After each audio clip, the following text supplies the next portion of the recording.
Hello my dear friends, तो क्या हाल चाल है आपके? बढ़िया एकदम। मैं आप सभी को स्वागत करता हूँ इलेक्ट्रिक फील्ड्स एंड चार्जेस के एक और नए लेक्चर में। गलती कर दिया, उल्टा बोल दो ना। इलेक्ट्रिक चार्जेस एंड फील्ड के एक और नए लेक्चर में, जहाँ पे हम लोग बात करने वाले हैं आज क्वेश्चंस की। और क्वेश्चंस पहले मैंने आपके बोर्ड पे लिख भी दिया है और उस क्वेश्चन को सॉल्व करेंगे। पिछले लेक्चर में हमने क्या कवर किया था? Coulomb's law. फिर हमने उसके क्या कवर किया था? लिमिटेशन। फिर कंपेरिजन किसके साथ? ग्रेविटेशन लॉ के साथ, या ग्रेविटेशन फोर्स के साथ। और यहाँ पे हम करने वाले इसके कुछ प्यारे प्यारे क्वेश्चंस। तो ये क्वेश्चन लिखा है कि अपने पास ये फिगर है, एक स्फीयर है, एक स्फीयर ये है, और दोनों के बीच के जो दूरी है वो 2 मीटर है। मैंने चार्ज नहीं दिया है, तो चार्ज एक काम करो, इसके ऊपर ले लो 4 कूलम का और इसके ऊपर ले लो 5 कूलम का। ठीक है। अब बोल रहा है कि find the electrostatic force between them. तो क्या करेंगे? अच्छा, ऑप्शन दे दूँ कि ट्राई करोगे? पक्का ले लो। 4.5 इंटू 10 की पावर 10 न्यूटन की अट्रैक्टिव फोर्स, बी 4.5 इंटू 10 की पावर 10 न्यूटन की रिपल्सिव फोर्स, सी और कौन सा दूँ? 1.8 इंटू 10 की पावर 11 न्यूटन की attractive force, sorry repulsive force. और लास्ट है अपने पास option D, none of the above. ये 4 ऑप्शन हैं। आप इस क्वेश्चन को ट्राई करें, वीडियो को पॉज करें और ट्राई करें इसको। ट्राई कर लिया? क्या है आंसर? चलिए करते हैं। कैसे क्या होगा? इनके बीच के जो आर है वो हमें पता है, हमें फॉर्मूला पता है, F is equal to K Q1 Q2 by R square Q2 is equal to क्या हो जाएगा? के की वैल्यू क्या है? 9 इंटू 10 की पावर 9। चार्जेस की वैल्यू क्या है? 5 और एक है 4 अपॉन इनके बीच का जो सेपरेशन है वो कितना है? 2 मीटर। तो सॉल्व करेंगे। 2 1 जा 2, 2 2 जा 4, 2 5 2 जा 10। कितना आ रहा है? अच्छा, 2 का स्क्वायर है ना, तो 2 मल्टीप्लाई बाई 2 हो जाएगा, तो 4 से 4 कैंसिल हो जाएगा। तो अपने पास आएगा 9 5 जा 45 इंटू 10 के पावर 9 न्यूटन और 4.5 इंटू 10 की पावर 10 न्यूटन की। अब फोर्स कौन सी होगी? अट्रैक्टिव और रिपल्सिव। दोनों चार्जेस सेम है। हाँ सेम है, तो कैसे होगी? रिपल्सिव, क्योंकि हमें पता है like charges repel each other. तो यहाँ पे क्या हो जाएगा? Repulsive force. यानी ऑप्शन 4.5 इंटू 10 की पावर 10 बी सही है। गलत है। क्यों गलत है मैं ये बता रहा हूँ। क्योंकि इसका जो साइज है 1 मीटर है, इसका साइज कितना है? 1 मीटर है। दोनों के बीच की सेपरेशन कितना है? 2 मीटर है। कितना है? 2 मीटर है। अगर दोनों के बीच का सेपरेशन 2 मीटर है, तो इसके ऊपर जो चार्ज है वो इसके ऊपर जो चार्ज है, इसके ऊपर जो चार्ज है, इसकी वजह से जो इस वाले, चलो ऐसे समझाते हैं, जो पहले स्फीयर पे चार्ज है उसकी वजह से दूसरे वाले के ऊपर जो चार्ज है वो अफेक्ट होगा। अरे चार्ज डिस्ट्रीब्यूशन पढ़ा है ना, कंडक्शन नहीं हो सकता? हो सकता है। क्यों? क्योंकि भाई साहब 1 मीटर का है और दोनों के बीच का सेपरेशन 2 मीटर है, तो 1 मीटर और 2 मीटर में कंडक्शन तो हो ही जाएगा। सॉरी, कंडक्शन टच करने पे होता है। तो यहाँ पे जो चार्ज है वो कॉन्सेंट्रेटेड ऑन बॉडी नहीं रहेगा। अच्छा ऐसे समझ लो यार, हमने पढ़ा था जब कल कूलॉम लॉ, तो पढ़ा था कि ये भले कितना बड़ा हो जाए, लेकिन इसके कंपैरिजन में, इसकी साइज के कंपैरिजन में ये दूरी जो है बहुत बड़ी होनी चाहिए। 1 मीटर के कंपैरिजन में 2 मीटर बहुत बड़ी है, नहीं है ना? तो इसके बीच का जो फोर्स है वो हम इस फॉर्मूले से निकाल ही नहीं सकते। समझ में आया? इनके बीच का जो फोर्स होगा वो नन ऑफ द एबव होगा। हम बता ही नहीं सकते नन ऑफ द एबव, क्योंकि यहाँ पे ये फॉर्मूला वैलिड नहीं होगा। क्योंकि हमने जब कूलॉम लॉ की लिमिटेशन पढ़ी थी तो उसमें पहला ही जो लिमिटेशन था वो क्या था? वो ये था कि कूलॉम लॉ कभी भी पॉइंट चार्जेस के ऊपर ही वैलिड होगा। अरे ऐसी बड़ी बड़ी बॉडीज के ऊपर नहीं वैलिड हो सकता ना, उन्होंने साफ साफ अपने शब्दों में लिखा हुआ था। तो आप इसको नोट करेंगे, फिर हम नेक्स्ट क्वेश्चन के साथ हाजिर होंगे। नेक्स्ट क्वेश्चन के साथ मैं आपके सामने हाजिर हूँ, और नेक्स्ट क्वेश्चन बहुत ही अच्छा क्वेश्चन है। फिर से एक, मतलब आप इसको कह सकते हैं बढ़िया वाला क्वेश्चन है।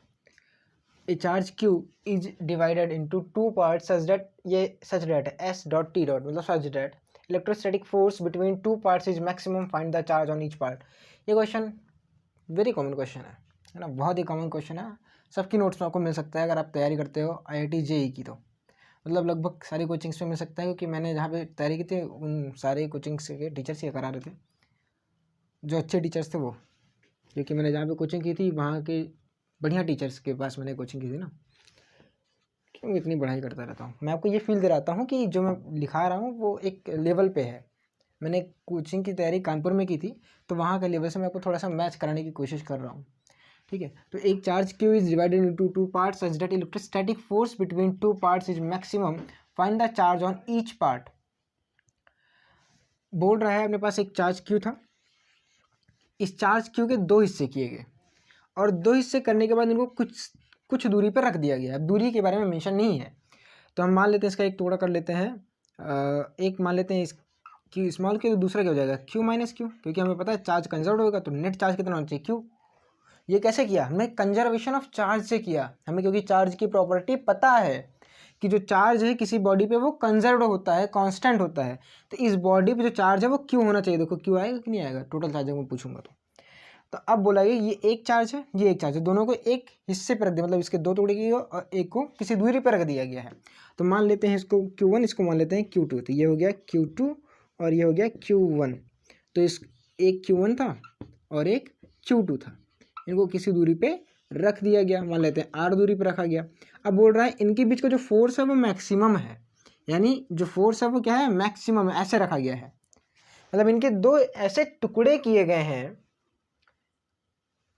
और उनको ऐसे रूप मतलब किसी दूरी पर रख दिया गया है कि जो इनके बीच का फोर्स है वो मैक्सिमम है। अब बोले गया तो क्वेश्चन समझ में नहीं है। समझो कि इसके दो हिस्से किए गए, दो हिस्से करने के बाद देखो हिस्से दो तरीके से किए जा सकते हैं, क्योंकि जो फोर्स है, अरे सुनो, क्यों फोर्स मैक्सिमम होगा, डिस्टेंस पे क्यों नहीं डिपेंड कर रहा है, यहाँ पर डिस्टेंस मेंशन क्यों नहीं है। जब मैंने पहली बार क्वेश्चन सुना था तो फिर मैं भी कंफ्यूज था, काफ़ी लोग को समझ में नहीं आ रहा होगा मैं क्या बोल रहा हूँ, क्योंकि जो फोर्स है वो Q1 क्रॉस इंटू Q2 पे दोनों के प्रोडक्ट पे भी तो डिपेंड करती है।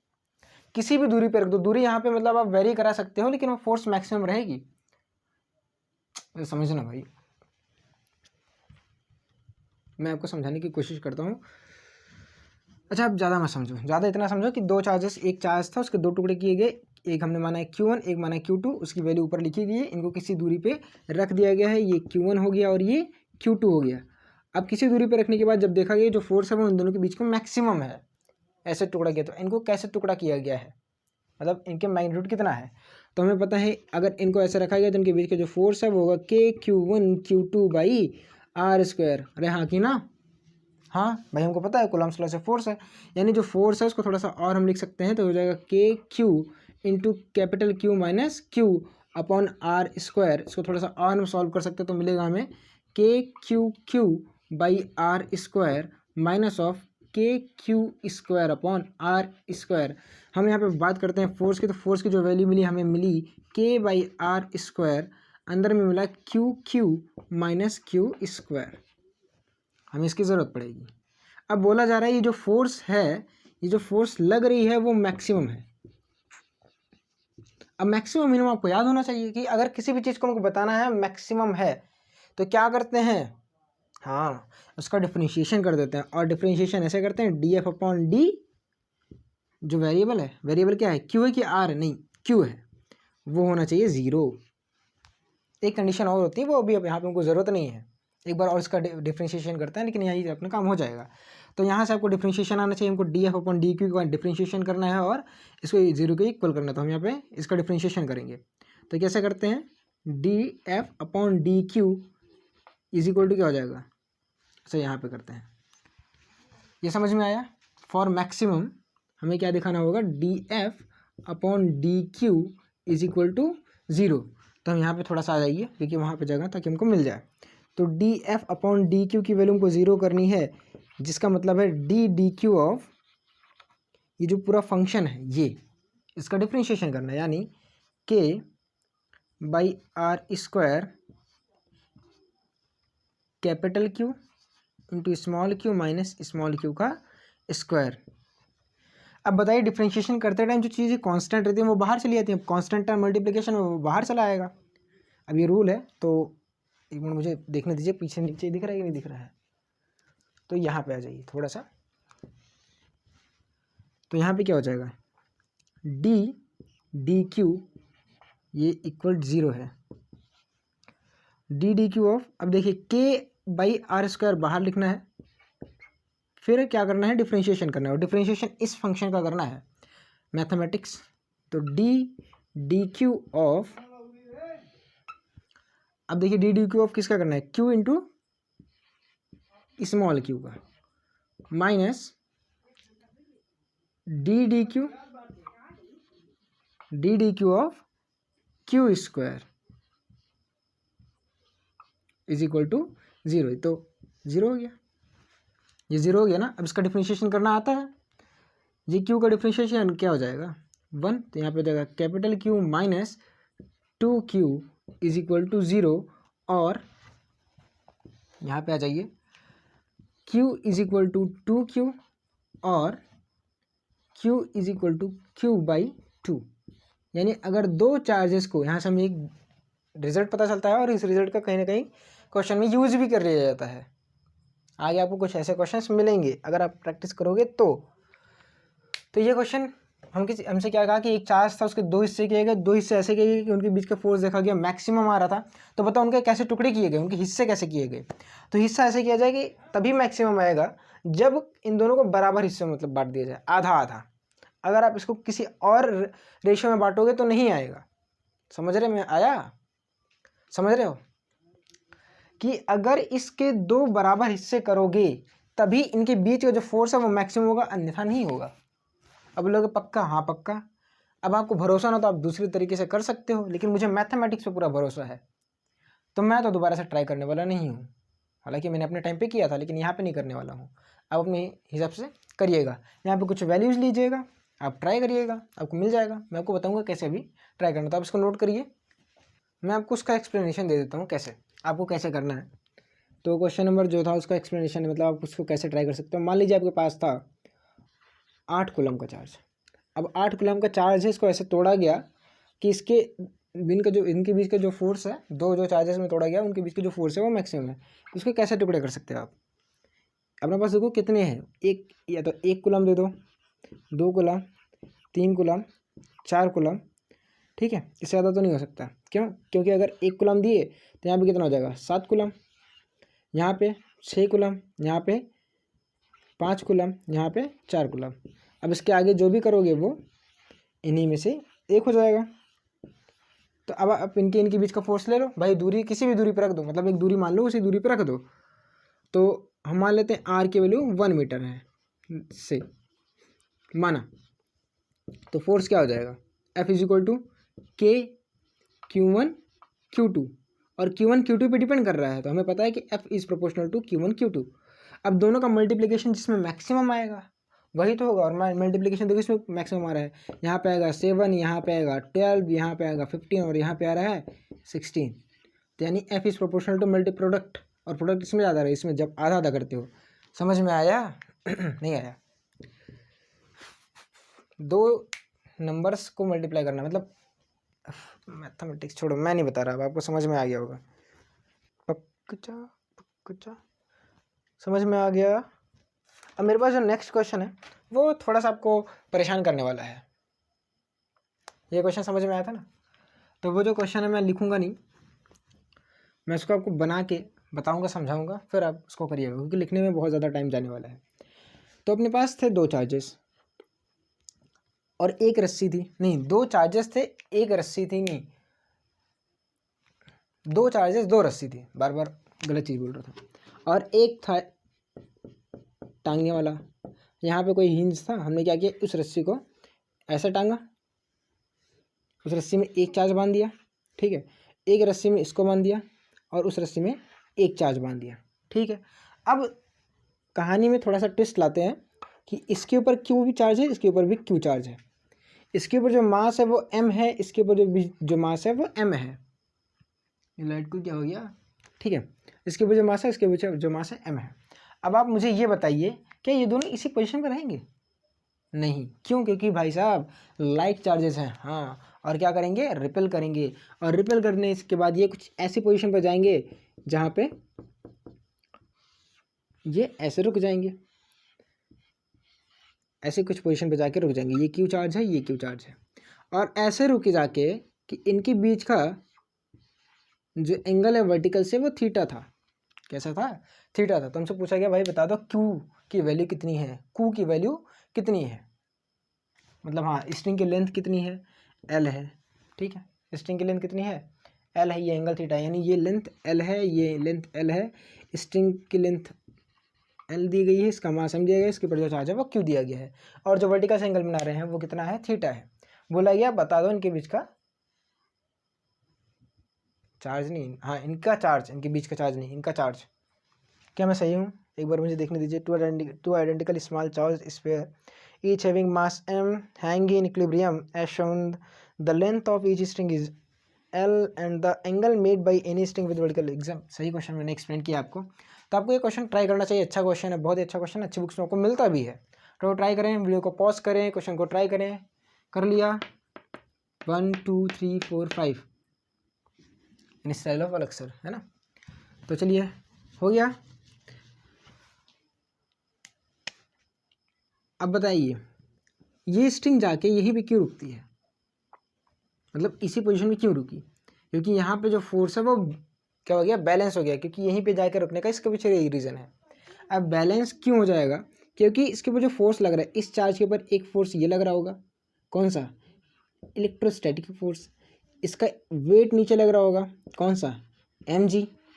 और एक इस रस्सी में लगने की, रस्सी को बांधने की वजह से इसमें एक टेंशन आ रहा होगा T, यानी हम बनाएंगे इसका क्या, FBD। ये हमने बनाया इसका FBD, यहाँ पे रखा चार्ज, और इसके ऊपर इधर लग रहा है इलेक्ट्रोस्टैटिक फोर्स, नीचे लग रहा है ग्रेविटी, उसका मतलब वजन, वेट। अब ध्यान दीजिएगा यहाँ पे 90 माइनस थीटा एंगल होगा। अरे ये एंगल कितना है 90, ये कितना हो जाएगा 90 माइनस थीटा, तो ये कितना हो जाएगा theta.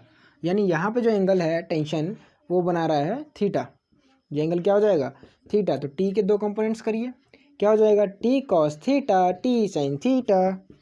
T cos theta balance करेगा एम जी को, टी साइन थीटा बैलेंस करेगा, sorry T cos theta M G को, T sine theta F E को। तो हमें यहाँ से एक इक्वेशन मिलेगी, T cos theta is equal to M G T sine theta is equal to F electrostatic. और करके हम इसको क्या कर सकते हैं, थोड़ा सा बैलेंस कर सकते हैं, हमें पता चलेगा tan theta is equal to हो जाएगा F E upon M G. अभी नहीं, यहीं तो रुको, थोड़ा सा रुको जाओ। अब इनके बीच का जो सेपरेशन है वो कितना होगा, ये कितना हो जाएगा आर।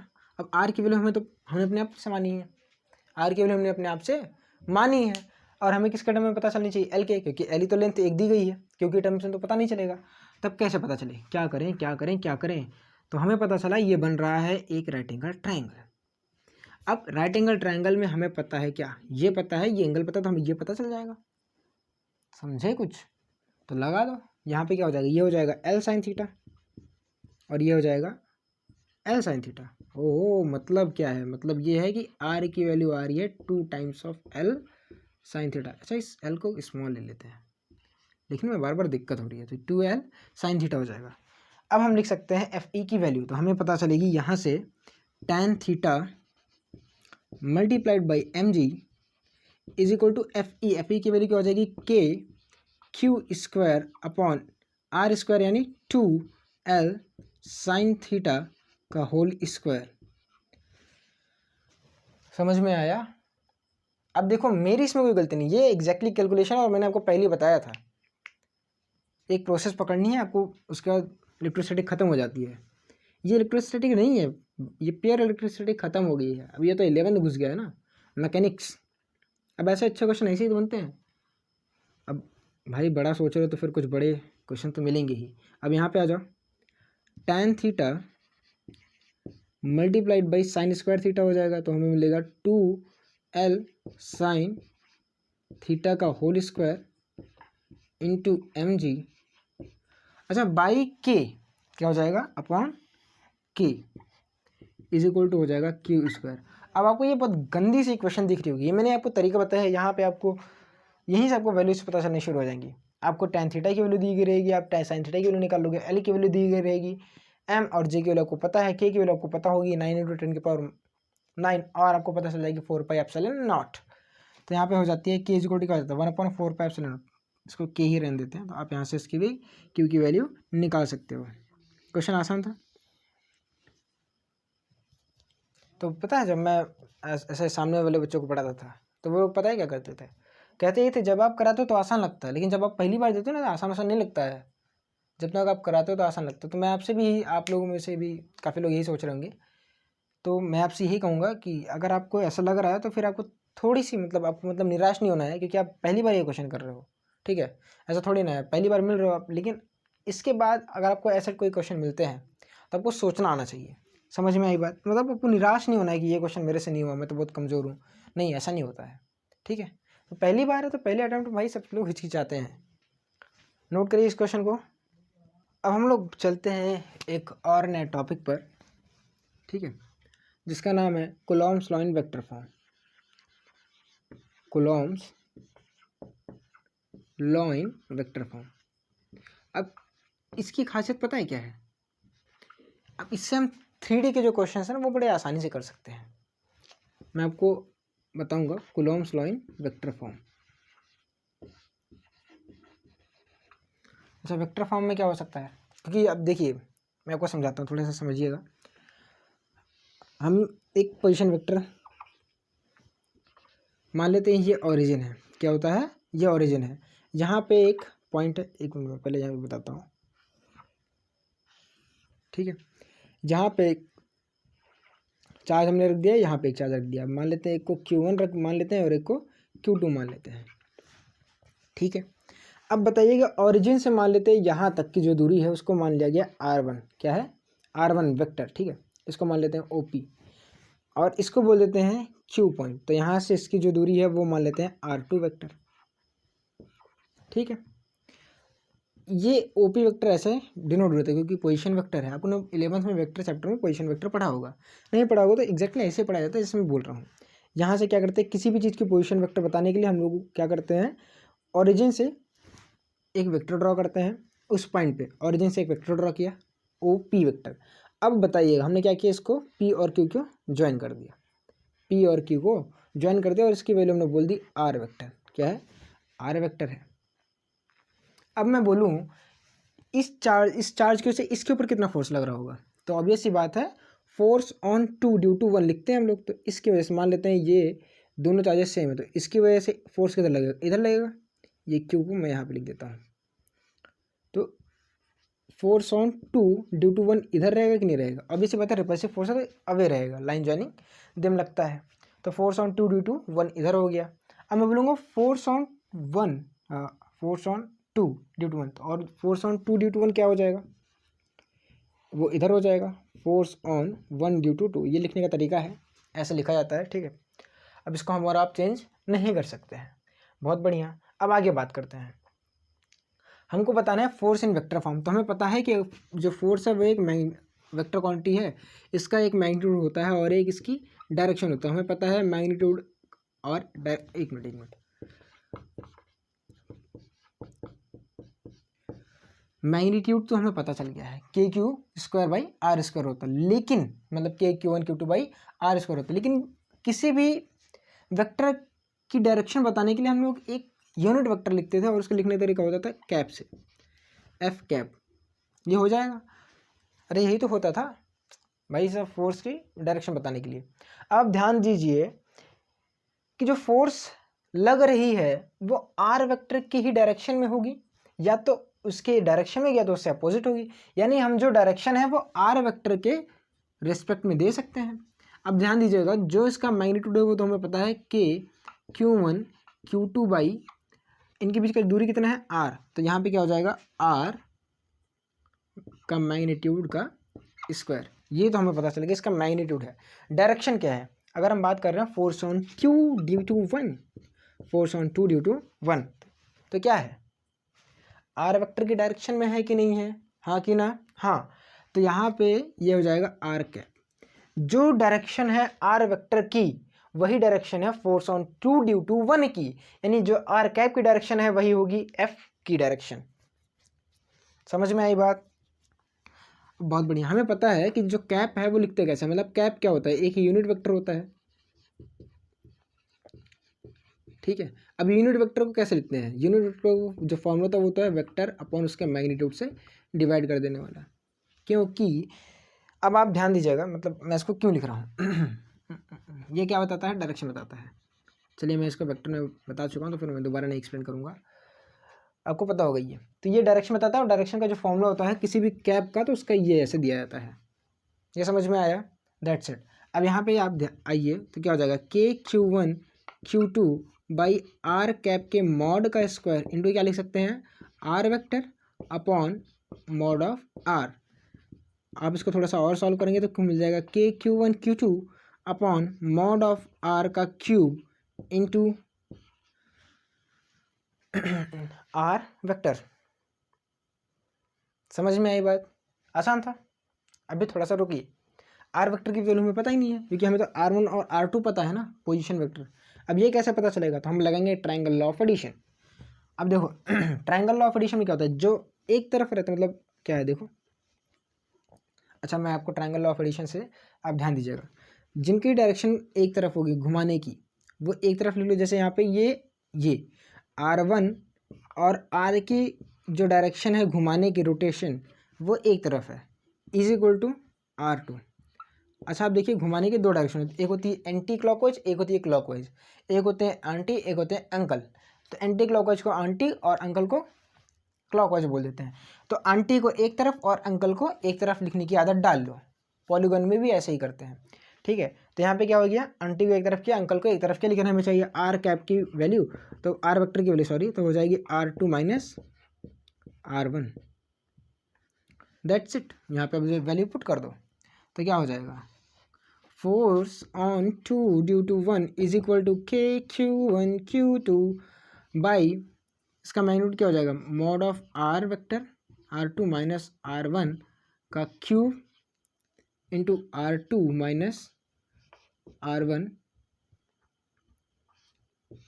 यही तो है, आसान था। देखिए हमने किया क्या, हमने बहुत ही सिंपल से क्या किया, हमें पहले पता चलेगा, ये तो मतलब तरीका था पोजीशन वेक्टर बताने का। एक कोऑर्डिनेट सिस्टम होता है, हमने वहाँ से ओरिजिन से हमें पता था कि एक पॉइंट P है जहाँ पे एक Q1 चार्ज रखा है, एक पॉइंट Q है जहाँ पे Q2 चार्ज रखा है। हमने पता किया O से जो P की दूरी है वो R1 वेक्टर है, O से Q की दूरी R2 वेक्टर है। तो हमें पता से बताना था P और Q के बीच का फोर्स क्या होगा, तो हमने ये किया। क्या किया, हमें पता है कि फोर्स एक वेक्टर क्वांटिटी हुई, उसमें मैग्नीट्यूड भी होगा और उसका डायरेक्शन भी होगा। तो हमें मैग्नीट्यूड पता था क्योंकि कूलम्ब चाचा देके गए थे, KQ1 Q2 by R square. Are यहाँ पे क्या है, दोनों के बीच का सेपरेशन है, और यहाँ पे दूरी है, तो फिर इसका मैग्नीट्यूड लिखते हैं। दैट्स इट, ठीक है। हमने यहाँ पे आर कैप क्यों लिखा, क्योंकि हमें पता चला कि जो फोर्स ऑन 2 ड्यू टू 1 है वो आर कैप की ही डायरेक्शन में है। चाहे आप फोर्स ऑन 1 ड्यू टू 2 लो, चाहे आप फोर्स ऑन 2 ड्यू टू 1 लो, हम दोनों को ही आर के रिस्पेक्ट में बता सकते हैं। अगर इसकी डायरेक्शन लेंगे तो ये आर के निगेटिव डायरेक्शन में है, मतलब निगेटिव ऑफ आर के डायरेक्शन में है। अभी मैं आपको करके बताऊंगा। फिर हमने क्या किया, हमने लिखा आर कैप। हमें पता था कि आर कैप की वैल्यू होती है R vector upon magnitude of R. ये हमें सिर्फ और सिर्फ डायरेक्शन बताता है, यूनिट वेक्टर है, इसलिए इसका मैग्नीट्यूड 1 होता है। इसलिए हम चलो छोड़ो, ये फॉर्मूला होता है। फिर हमने इसके जगह पे ये लिखा, हमने देखा ये दोनों सेम है तो हमने इसको क्यूब कर दिया। फिर हमने ये देखा, हमें आर कैप की वैल्यू पता नहीं थी, तो हमने R2 और R1 की रेस्पेक्ट वैल्यू पता थी, तो हमने R2 और R1 की मदद से आर वेक्टर की वैल्यू निकाली। कैसे निकाली, हमें पता था ट्रायंगल लॉ ऑफ एडिशन।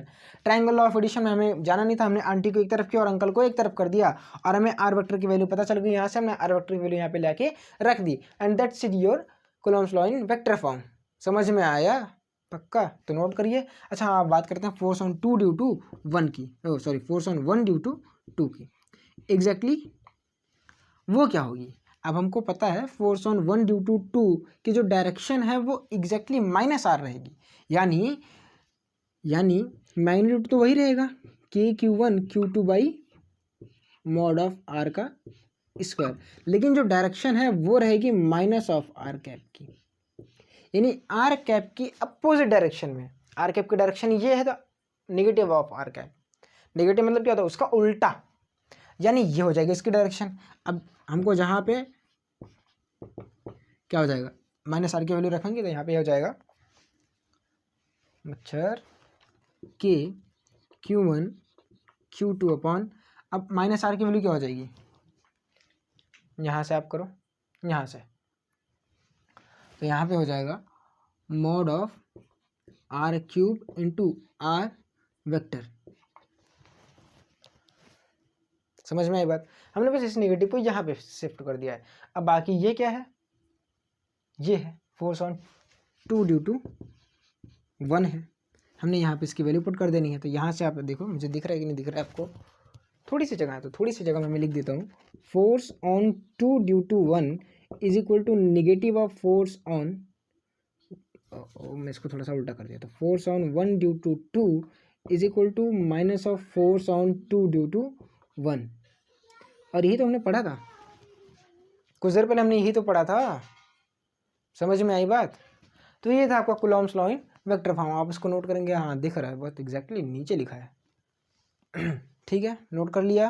आपके बोर्ड पे एक और क्वेश्चन मैंने लिख दिया जो कि वेक्टर फॉर्म से आप ही कर सकते हैं, वेक्टर फॉर्म के बिना नहीं होगा, और इसने आपको कोऑर्डिनेट्स देके बता भी दिया है।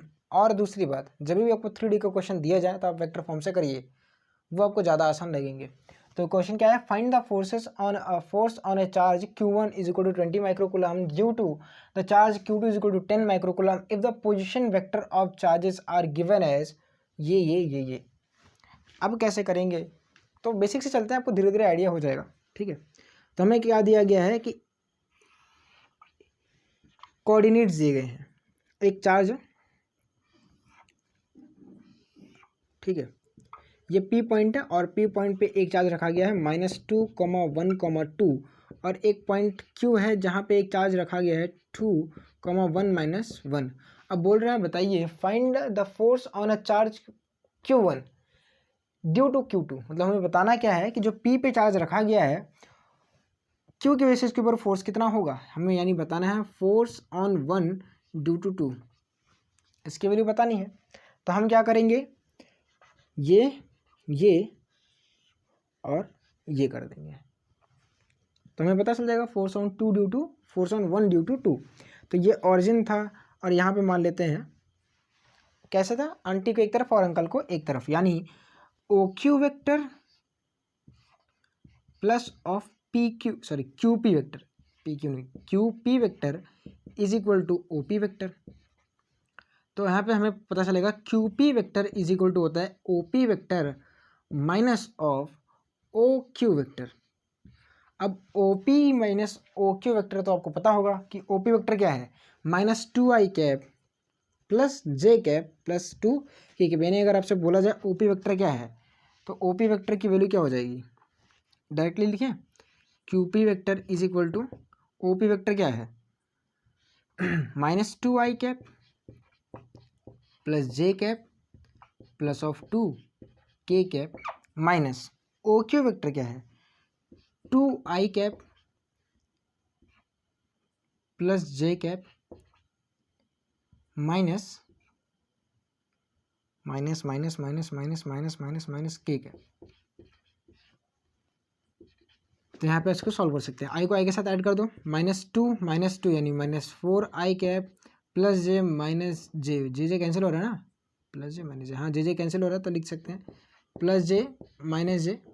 अच्छा डिटेल में कर देता हूँ, -2i cap plus J cap plus 2k cap -2i cap minus J cap plus of k cap. तो j से j कैंसिल हो जाएगा, -2 तो हो जाएगा -4i कैप 2 + 1 3k कैप। तो OP वेक्टर की हमें वैल्यू पता चल गई। और क्या चाहिए, इनके बीच का दूरी। अब दूरी क्या होगा, OP वेक्टर का, सॉरी QP वेक्टर है, QP वेक्टर का मैग्नीट्यूड। तो यहाँ से हम निकाल लेते हैं, मैग्नीट्यूड क्या होता है, आई कैप के कोफिशिएंट का स्क्वायर, जे के कोफिशिएंट का स्क्वायर का सम, और उसको अंडर रूट में लेते हैं। तो 4 का स्क्वायर प्लस 3 का स्क्वायर यानी 16 + 9। तो 16 + 9 सबको पता है, बच्चे को पता है क्या होता है 25, यानी 25 का स्क्वायर 5, यानी यहाँ से यहाँ तक की जो दूरी है वो है 5 यूनिट। अब क्या करना है, 10 वैल्यू पुट कर देनी है। ये मिटा दूँ, इतनी जगह मुझे चाहिए, थोड़ी सी जगह, तो मैं मिटा दूँ, मुझे काम की चीज़ें मिटानी चाहिए, ये मैं फिगर मिटा रहा हूँ। ठीक है, जो क्वेश्चन ही मिटा देना चाहिए था, चलो कोई नहीं, ये क्वेश्चन मिटा देते हैं, फिर सॉल्व करते हैं। देखो पूरा अब अपना हो गया बोर्ड, है ना, बोर्ड में थोड़ी सी जगह होनी चाहिए। तो यहाँ पे हमें क्या पता चलेगा, फोर्स ऑन 1 ड्यू टू 2 क्या हो जाएगा, K Q1 Q2 upon mod of R का क्यूब इंटू R वेक्टर। अब R वेक्टर की जगह क्या था, QP वेक्टर था, तो क्या हो जाएगा K Q1 Q2 अपॉन 5 का क्यूब, 5 का क्यूब मतलब 25, 5 ज़ा 125 इंटू आर वेक्टर क्या हो जाएगा, minus of 4i cap plus of 3k cap. बस अब आप उसकी वैल्यू पुट करेंगे, 9 इंटू 10 के पावर 9 इंटू Q1 की वैल्यू कितनी थी, एक की शायद 20 थी, एक की 10 थी, मुझे देखने दीजिए। हाँ 20 थी और एक 10 थी, 20 और 10। तो यहाँ पे हो जाएगा ये 20 माइक्रोकूलम था, तो इंटू 10 की पावर -6, एक हो जाएगा 10 इंटू 10 की पावर -6 अपॉन, कैंसिल तो हो रहा था, तो 5 मल्टीप्लाइड बाई 5 मल्टीप्लाइड बाई 5, तो 5 2 ज़ा 10, 5 4 ज़ा 20, तो सॉल्व हो जाएगा, 4 2 ज़ा 8, 6 2 ज़ा 12, तो 4 2 ज़ा 8, 9 ज़ा 45 बाई 5, कैसे कैंसिल हो रहा है, 8 9 ज़ा, मेरी कैलकुलेशन मिस्टेक, 72 मल्टीप्लाइड बाई 10 की पावर -12 प्लस 9 अपॉन 5, सॉल्व करिए, 5 1 ज़ा 5, 2 7 5 4 ज़ा 20, 0.5 4 ज़ा 20 इंटू 10 की पावर -3 न्यूटन। क्या आंसर सही है, अब इसको मैच करिए।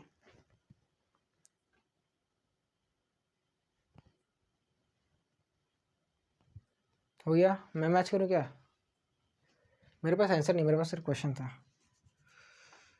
Q1 की वैल्यू 20, फिर 10, 9 इंटू 10 की पावर 9 to 100, 9 2 ज़ा 118 बाई 5 5 5, सही तो है ना,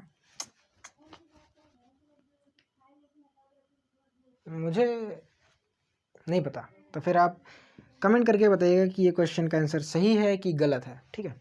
गलत होगा तो फिर क्या है, आप सही आंसर को क्या करेंगे, कमेंट करेंगे, ठीक है। तो फिर फिलहाल आज के लिए इतना ही, मिलते हैं नेक्स्ट वीडियो में, तब तक के लिए बाय बाय, पढ़ते रहिए, ऑल द वेरी बेस्ट।